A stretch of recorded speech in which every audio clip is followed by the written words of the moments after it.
had all kinds of things set up, and they're all canceled. And I just put out in the spring a family cookbook, and I was going to go on the New York Times cooking blog and setting, 92nd Street Y and all that. Everything's canceled. It's just, and this poor book hit it in the wrong time too. I wasn't aware of the cookbook. Can you tell me a little bit about the story behind the cookbook? Yeah, over the years, I was involved in food safety legislation and regulation. And back in the 60s, 70s, people would ask me, what do you eat? And I'd mumble something because I grew up with a Mediterranean diet and from Lebanon, my parents, and say something like hummus, and they say, what's that? So I finally decided to put it all in the cookbook. So it's really the recipes my mother developed and raised us. And it's got some good advice on how young parents can raise their kids, make them eat without whining, and use the dinner table as an educational forum for agriculture, food, sustainability, where the food comes from, what nutrition is all about. So it was a great little book and beautifully done by Akashic Books in New York City. And all I got was an NPR thing on Sunday, and everything else was canceled. Yeah, I mean, say what you will about our progress as a culture, but I will say that I think we've made a major step in the right direction, and that I think as of 2020, most people will know what you're talking about when you refer to hummus. Yeah, oh yeah, it has been great progress in ethnic restaurants, I'll tell you, all over the country. And of course, it's greater nutrition, and the ingredients are inexpensive. You can get them almost everywhere except pine nuts and a couple other things. But people are spending more time in the kitchen now, so it's a good. If you ever want to do a podcast on the book, I'd be happy to do it. I did actually want to start with this, a little bit of a personal anecdote on my end. As I said earlier, I'm based in Queens, and when the pandemic was really hitting hard here, I was diagnosed with Bell's palsy back in late March, early April. Obviously, I'm coming out of it now in that I'm able to speak to you, but I know that you dealt with that in the mid 80s, and I'm really curious of what the experience was like for you dealing with that in such a public way. Well, I had to go to 48 states to fight the insurance companies who were trying to destroy tort law, the law of wrongful injury. And I was in the middle of that, and I caught it coming back from Hawaii. I think one way they think you can catch it is if you're under an open vent hitting your ear in an airplane, you fall asleep. Somehow it conveys the virus. So I was up in Massachusetts debating somebody, and all of a sudden the whole side of the mouth, face sort of collapsed. People think it's a stroke when that happens. Well, obviously, in this case, it was Bell's palsy. But I still had to keep going on the roads. I was down in Florida, and Tallahassee was a big press conference, and one of the anchors said, please tell us what's wrong with your face, otherwise people will think you're drunk. So I decided to make a bunch of jokes, like, Bell's palsy, at least you don't talk out of both sides of your mouth. My circumstances were different in that I woke up one morning and I'd lost it. I hadn't heard of it coming on so suddenly during a debate like that. I assume that you had to at least end that debate to try to figure out what was happening to you medically? Well, it was at the end of the debate that it started, so yeah, right. I went back to the hotel and I looked in the mirror and said, what? 40,000 people get it every year in the U.S.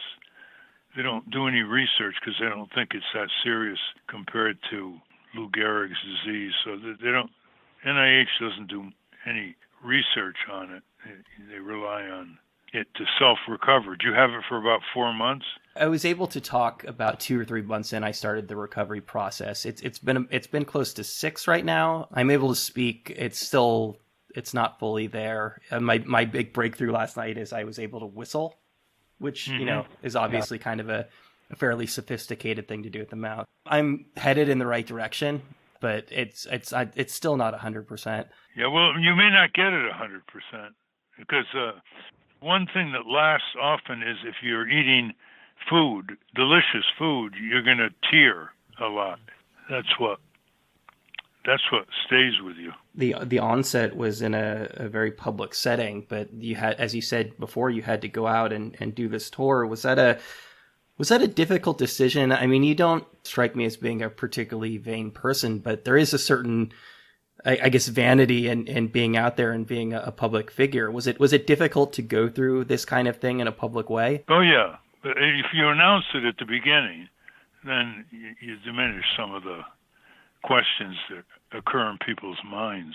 But there was no choice. You had to. This is a major attack on a pillar of justice. You're trying to keep wrongfully injured people out of court, and they can't get an adequate award. So it was a major campaign by the property casualty insurance companies. There must be a sense doing what you do, though, that there's always another one of those, major fights to be fought. And I assume that to some degree, in order for you to just, be able to live your life and focus on something that you do, still kind of have to pick your battles. Yeah, there's always, injustice works 24 hours a day. So if you're going to counteract that, you got to put the time in. Have you found, though, as you've continued on and as you've gotten a little older, that you do have to be a little bit more choosy with the battles that you do fight? Well, you always do, because you never have enough resources or staff. So you always do that. You try to work on leverage more, and which is what this book, the Rat book's about. What does leverage mean in this context? Well, you try to encourage people, instead of trying to do it all yourself, you try to encourage people to start these groups in all the congressional districts and network each other and hurl the people against the Congress. Or you just spend all the time doing it yourself in Washington and not getting anywhere near as much done. So you got to multiplying yourself to kind of leverage. How far into your doing this sort of activism did you realize that you weren't going to be able to do it all yourself and that you did have to really employ the help of others? Oh, right from the beginning. When I started writing on auto safety, defective autos, they would send me their examples of lemon cars that they've had, and the dealer isn't fixing it or the manufacturer isn't recalling it. And so you could do that forever. But I went to Congress and got a bill passed, which included mandatory recall. So you worked wholesale instead of retail. So, one recall was 7 million cars, Chevys. Imagine it, trying to deal with that one at a time. So that's what I mean by multiplying yourself and using leverage. In the preparation for this conversation, I watched a number of speeches that you gave, including some that you gave at Harvard. And obviously, you were not afraid to be very, very critical of the system. You did go through that. You did study at Harvard. And I'm curious, at what point in the process did you realize the sort of the problem with the system that you were working within? Well, I used to read the muckraking books when I was 13, 14 years old from the early 20th century, like by Ida Tarbell on Standard Oil and The Jungle by Upton Sinclair on the meatpacking plant horrors in Chicago. So I was very early into knowing that this was not an idiosyncratic economic abuse system. That there were systems designed to shear power away from the people and concentrate it in the hands of the few. So I didn't have to learn that on the job. Having gone to Harvard Law School, did you think, though, that you would be able to affect some of that change working more directly within the system? Well, working on the system. I never went into a law firm in New York or anything like that, or into the government, except for a few months. I was consulting with the Labor Department on the motor vehicle safety experience of federal employees, millions of federal employees. So it was always working on it. That's where you had a crowbar effect. When you worked on it, you get the media, you get the public mobilized, you do litigation, you do outside lobbying, and we had a modestly responsive Congress, unlike today. Today, Congress is about the worst it's ever been. And that's why I wrote this book, because we wrote a book in the 70s called Who Runs Congress? It was the best-selling book in history on Congress.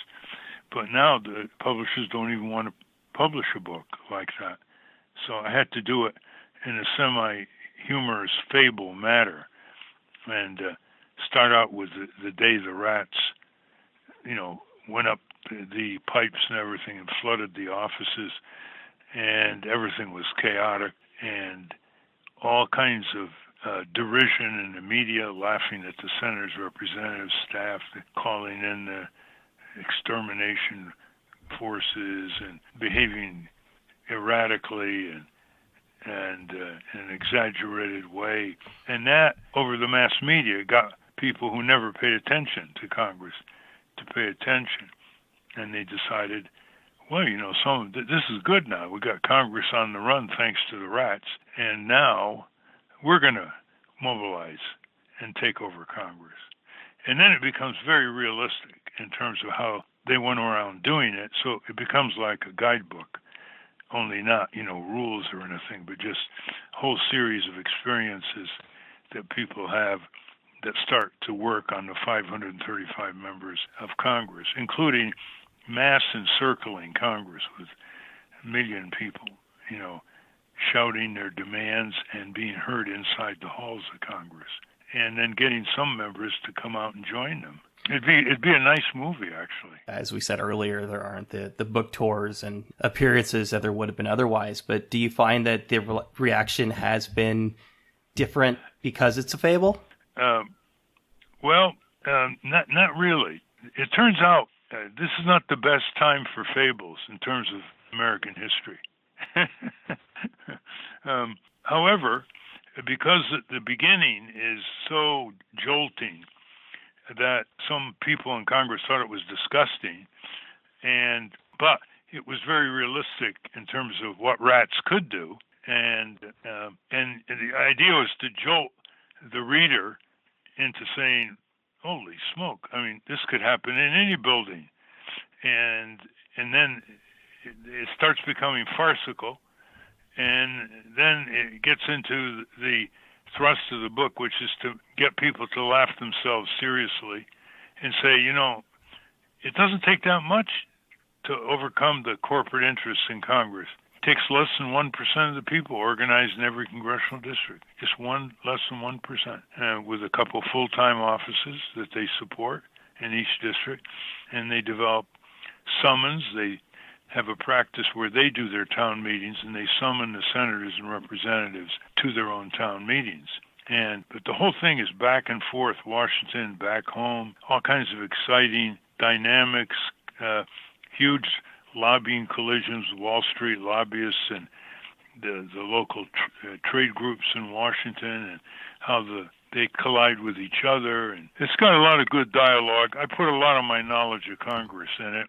And it's very easy to read, and it's almost a do-it-yourself. It even has the summons that the people put on a petition to get the senators and representatives back home in an auditorium, where the people present the agenda and ask what the response is by the senators, and they've developed a system where they advance the agenda so the senator can't say, well, I'll go back and look at it. No, you've had 2 months to look at it. What's your decision? We represent the majority of the people in this district, and we've got public opinion on our side. And, of course, you have the press on the side watching all this. And it shows that you can break through power. It's a lot easier than people think. And it's got great artwork by Mr. Fish from Philadelphia. It's really pretty spectacular artwork woven throughout the 140-odd pages. It's a nice hardback, and I think Fantagraphics did a terrific job producing it. When you say you can break through and that it's easier than you think, obviously, again, a lot has changed in Congress, mostly for the negative, as far as I could tell. What does that mean? I mean, how does one break through now? Yeah, well, see, that question should have been answered in middle school and high school, but we don't teach practical civics and how to practice democracy and how to develop civic skills and strategies. So let's take, for example, full Medicare for all. First question you want to ask is, why isn't Congress doing this? Every Western country does it, comes in at half price, it's more efficient, there are no networks, free choice of doctor and hospital, save a lot of lives that are lost because people can't afford health insurance to get diagnosed and treated in time, on and on. Well, it's because the health insurance lobbyists, drug company lobbyists are all over Capitol Hill, and they put money in the campaign of these senators and representatives. Really? Okay, so what's going on back home? What do you mean what's going on back home? I mean, people really are hurting, and they get denied benefits they pay for, or they can't afford because they're not insured. That's not my question. I'm saying, how much activity is there back home on each senator and representative? There are only 535 of them. And they said, what do you mean? I said, well, what do you think these members of Congress want more than money from special interests? Well, the answer is votes. How many votes do the companies have? Well, not many. Who has the votes? Oh, we the people have the vote. Well, isn't that where you start? Let's see, is there one full-time person in the congressional district working on full Medicare for all? No, not really. Well, what do you expect? You got 400 full-time people representing the drug companies on Capitol Hill as we speak. How can you do something with nobody? Well, what should we do? Well, you start a letterhead and you say, so-and-so congressional district, Illinois, and you have a good advisory committee, and you start the petition. And what's the petition for? Well, it depends what you want from Congress. Let's say you want full Medicare for all. Okay, well, that's on the petition. So first thing you do, you get all kinds of people writing legibly their name, contact information, and their occupation. So it isn't just a scribble on a clipboard. So the senator represents, these are real people. Look, you got an engineer, you got lawyer, teacher, business person. This is quite varied here. This is not some quickie thing. And for heaven's sake, they're linked. They know each other. And then once you get 500, will get you a senator. 500 of those names will get you a senator coming to your community for a town meeting. Once you got the senator there, there's no flack. There's no, can't get through to my senator, can't get through to chief of staff. All they do is give me an intern. No, you're right there, and you're ready.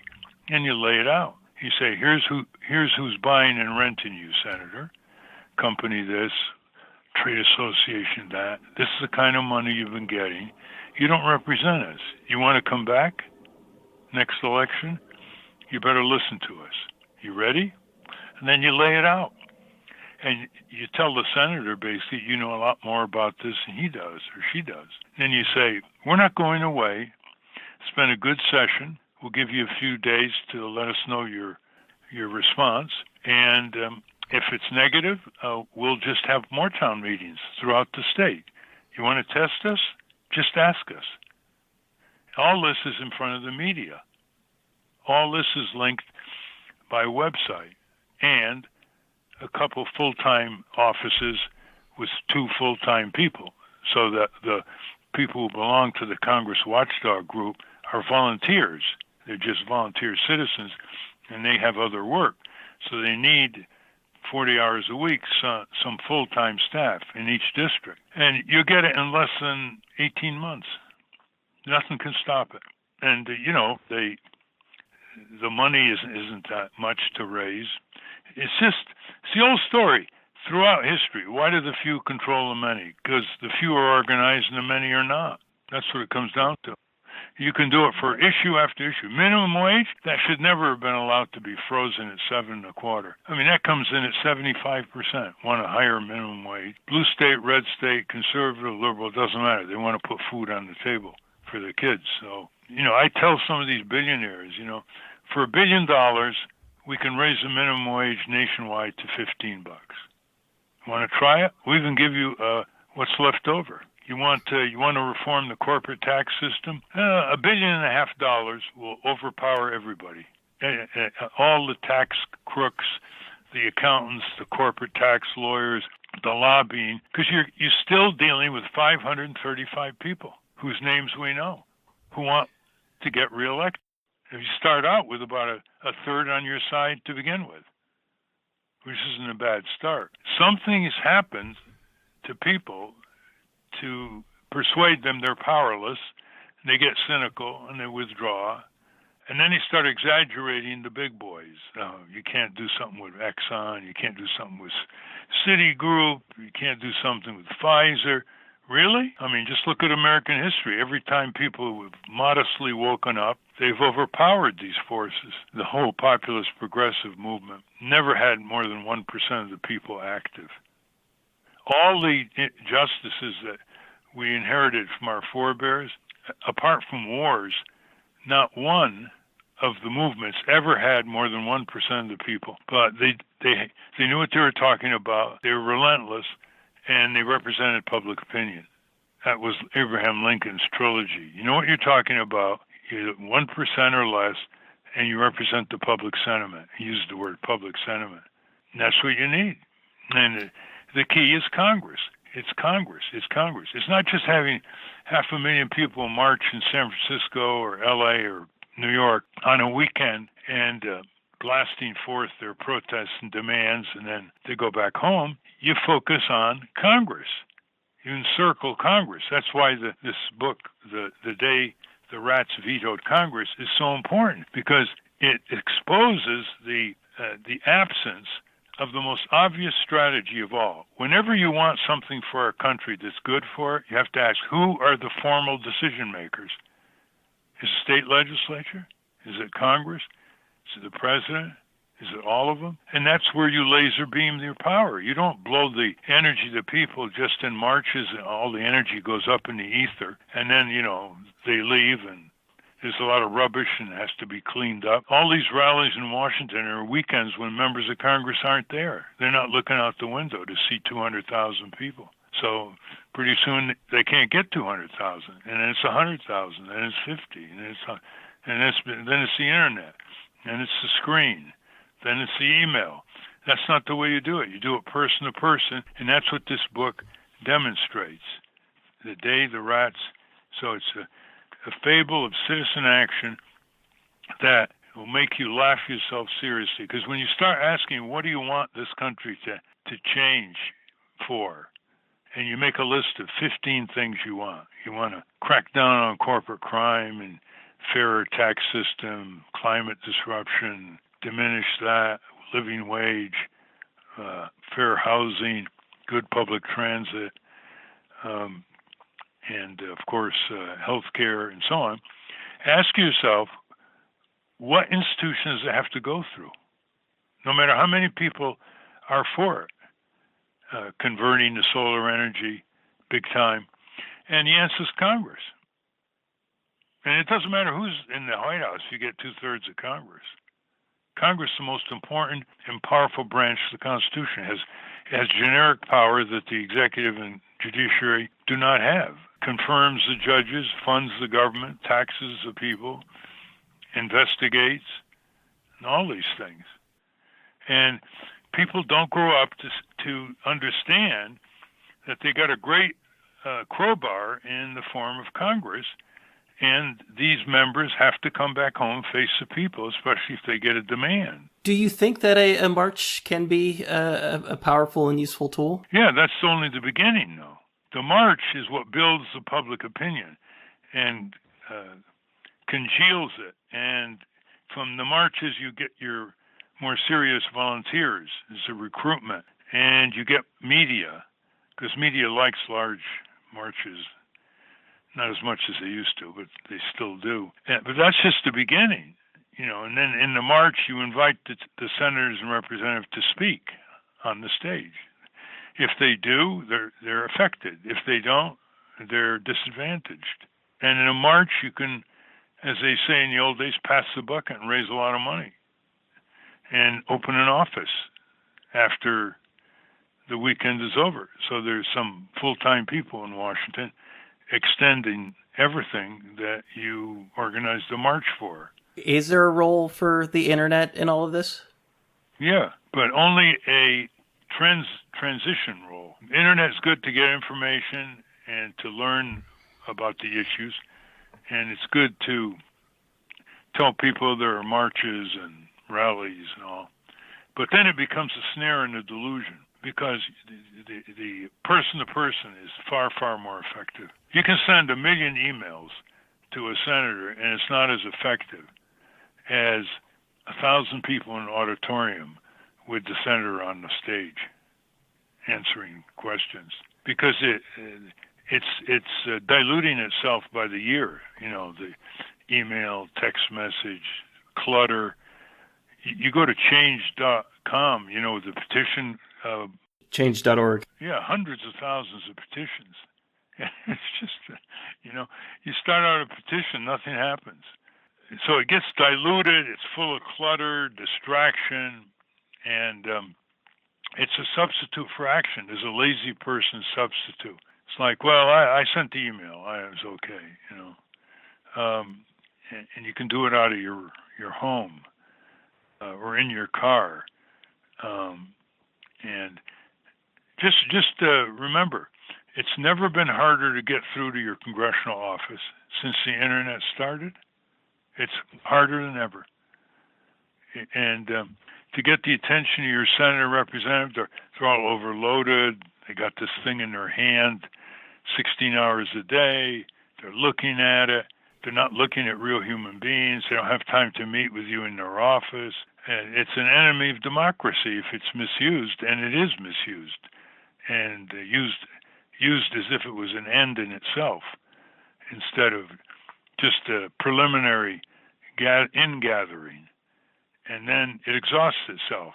It can only be perpetrated by person to person. You touched on cynicism before, and obviously right now in 2020, I think a lot of people are cynical, and it's difficult not to be cynical. I certainly feel cynical about politics a lot of the time. You must have felt that at some point in your career. There must have been moments where you felt like you were banging your head against the wall, or where things felt kind of helpless. Yeah, but that's not cynicism. That's being discouraged temporarily to bounce back.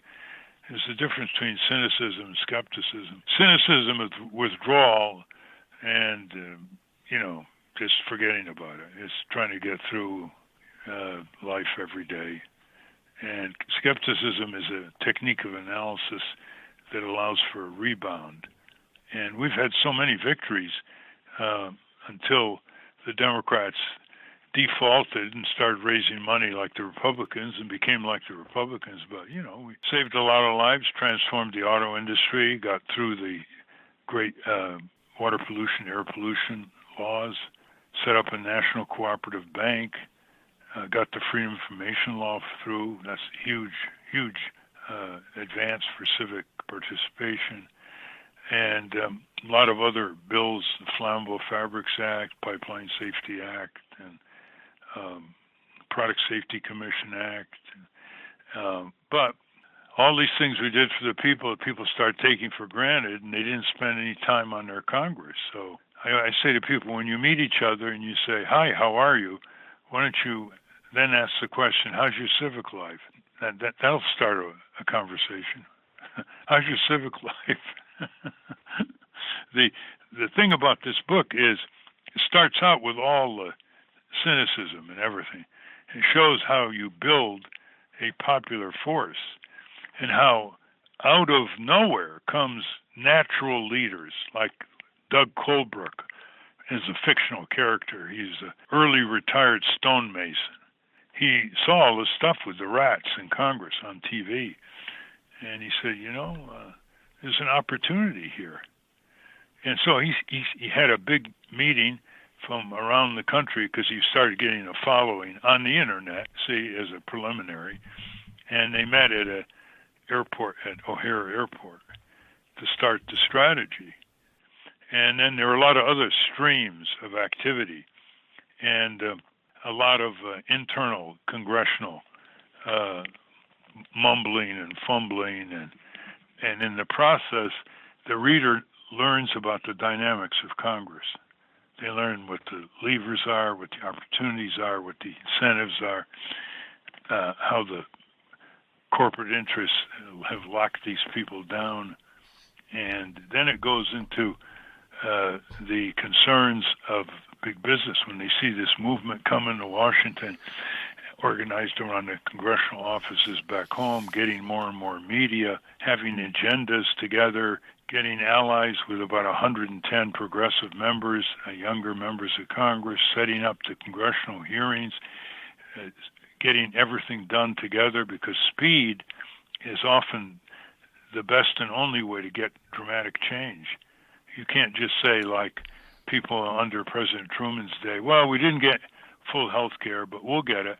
And they got Medicare and Medicaid under Lyndon Johnson. Well, we didn't get full health care, but we'll get it. And we're still not getting it.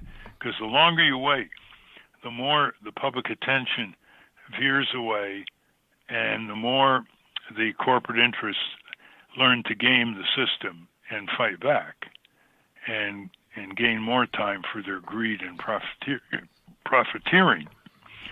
I think this is what interested Mr. Fish with it, is the blending of fiction, humor, and reality.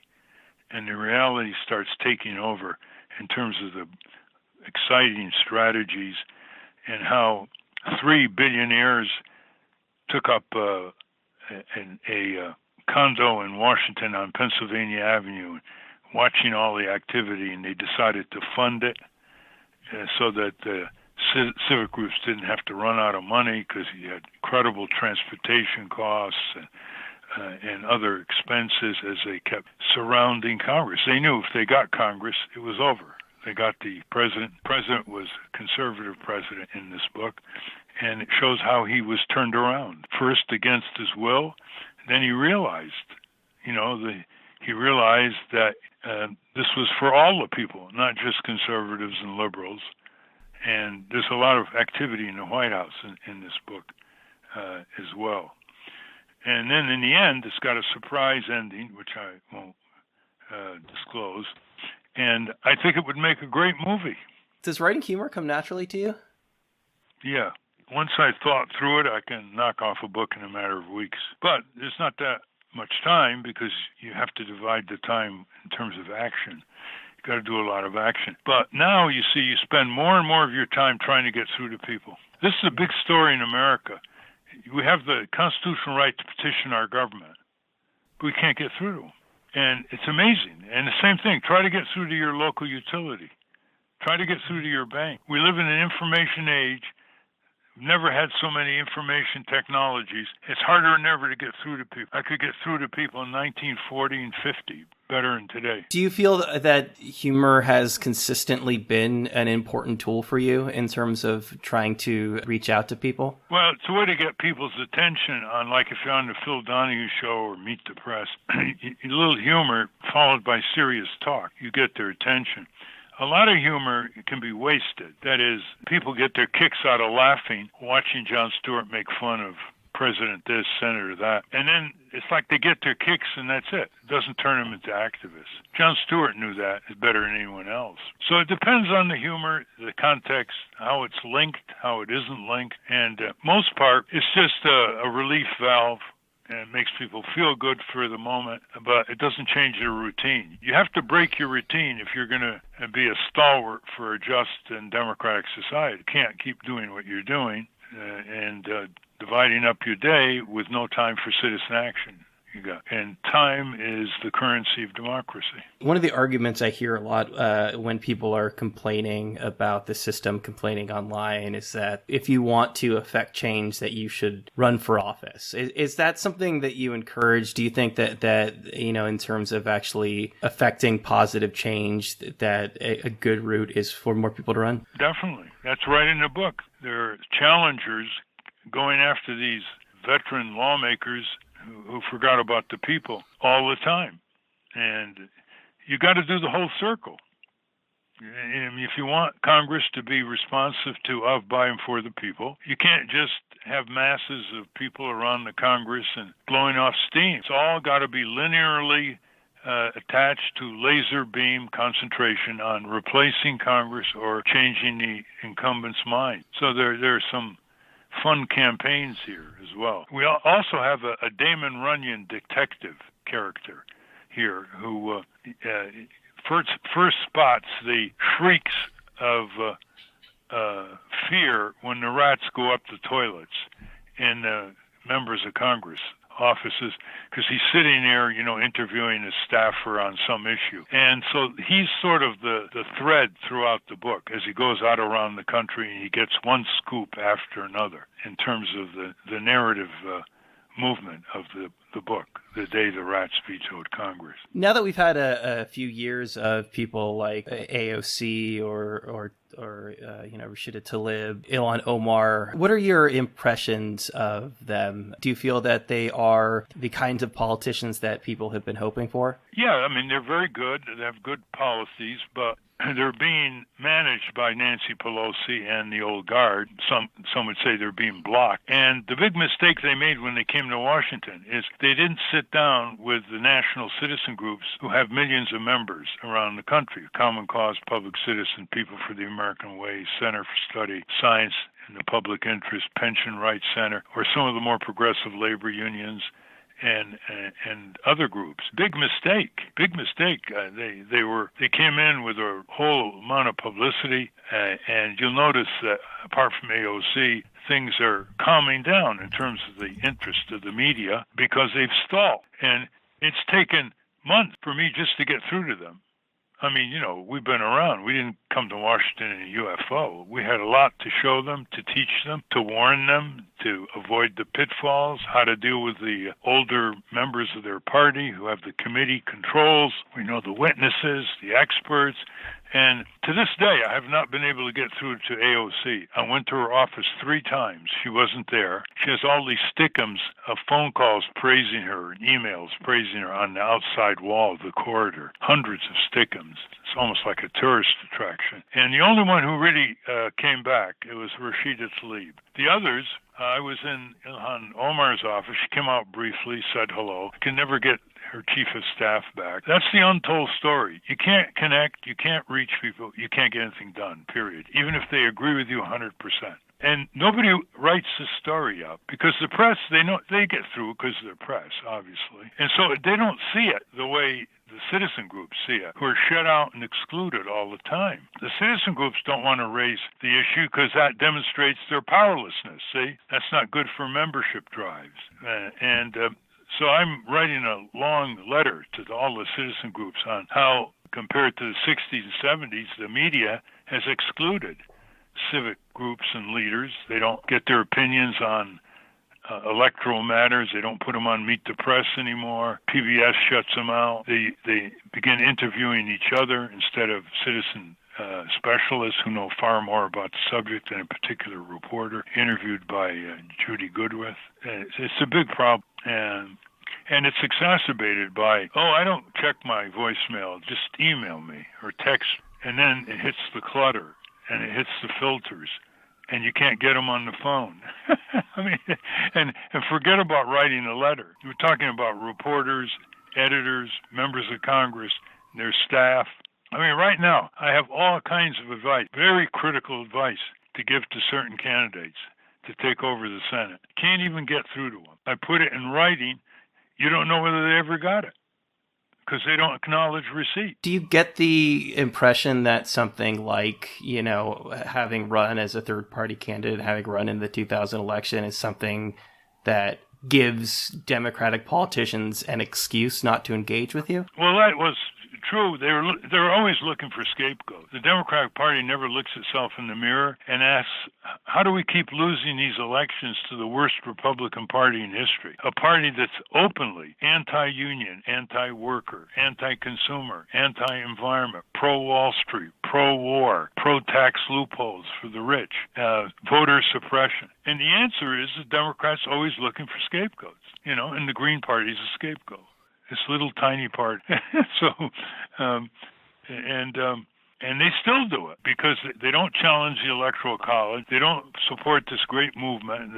You know about the National Popular Vote movement? Yes. That's to get states, like your New York State California, Illinois, that they would to overturn the electoral. Yeah.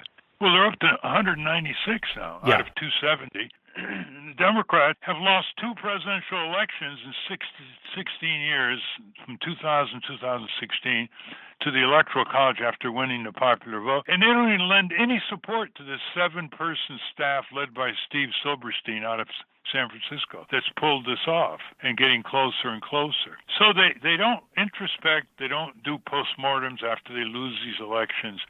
They just look for scapegoats and keep their sinecure and dialing for the same commercial campaign dollars as do the Republicans. But what's good about this book is it tangles with all these issues in very good dialogue. I must say, I worked on the dialogue. People want to get this book. It's a hardback. Obviously, they can get it online. They can get it in bookstores, maybe. But in the COVID-19 period, you can go right to ratsreformcongress.org, ratsreformcongress.org, and order as many copies as you want. Rats Reformed Congress. You're not going to limit the number of copies that people can order. No, I say that because we've had this interesting phenomena where they order 5 copies at a time. And you wonder whether they have a little civic club going or some living room gathering, which would be very encouraging. It's a very engaging book. As I say, it has a jolting, some people call it disgusting, 15, 20 pages at the beginning. As we're recording this, we're about a month out from the presidential election, and I think when this goes up, we'll be closer to 2 weeks. Do you know who you're going to vote for in the presidential election? Yeah, but I never publicize my vote. It's a private matter. It diverts attention. I assume it's safe to say that you're not a huge fan of either Trump or Biden.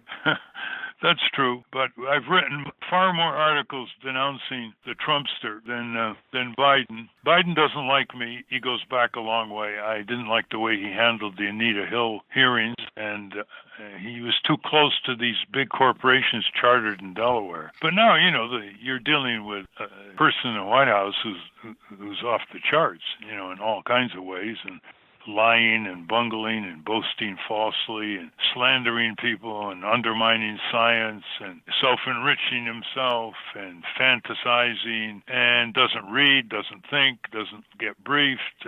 So he has a penchant for concentrating power. And in a book we've just published with Mark Green called Wrecking America, the last few pages trace the steps he's taken to consolidate dictatorial control. And he's not very smart in a lot of things, but when it comes to seizing and controlling power, he's way up there. Obviously, it's impossible to predict the future, but do you get the sense, or are you hopeful that we will see a truly viable third-party presidential candidate in your lifetime? Well, I'd like to say yes with grassroots support, but I think it's more likely to come from a popular billionaire who immediately gets high polls, immediately gets media credibility because the person has the money.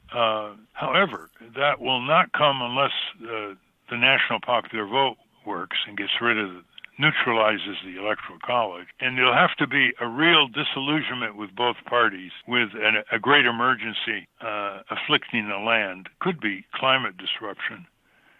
You remember Perot, he got a lot of votes. He got 19 million votes in 1992. But there was a time in 1992, I think in the summer, before he abruptly lost his temper and dropped out, only to return a month and a half later in the fall, where he actually led the polls ahead of the Democratic and Republican nominees. So there are a lot of independents voters and a lot of people who can go for a third party, but it's got to have a lot of local candidates to provide a base. It's got to have a lot of field people, which means a lot of money. But there are multi-billionaires with a lot of money these days. Yeah, I mean, you said likely one of the causes is some kind of great upending. It sure feels like we are pretty close to the precipice at this point. Oh, it'll get worse. I mean, climate disruption. Imagine 10 years of climate disruption 3 times worse than this year all over the country. See, it becomes unavoidable for system change. And, of course, mass organization and mass national discipline and reallocation of public budgets away from the bloated military budget that is creating empire that is boomeranging against us and creating more enemies by the year. So it'll be sort of come home tax dollars and come home Washington with hurricanes, droughts, floods, wildfires. It's almost out of a science fiction. Have you thought about retiring? Do you think that there might be a point in your life where you will? Well, as long as you do civic work, the retirement is banished from the lexicon. Why would anybody sit around playing shuffleboard in some village in Arizona or Florida? The key is to adopt the old saying, the only true aging is the erosion of one's ideals. And that's why I want people to recover Congress, because that's the big lever for massive systemic change reflecting heavy public opinion for long overdue justice, opportunity, and stability in our country.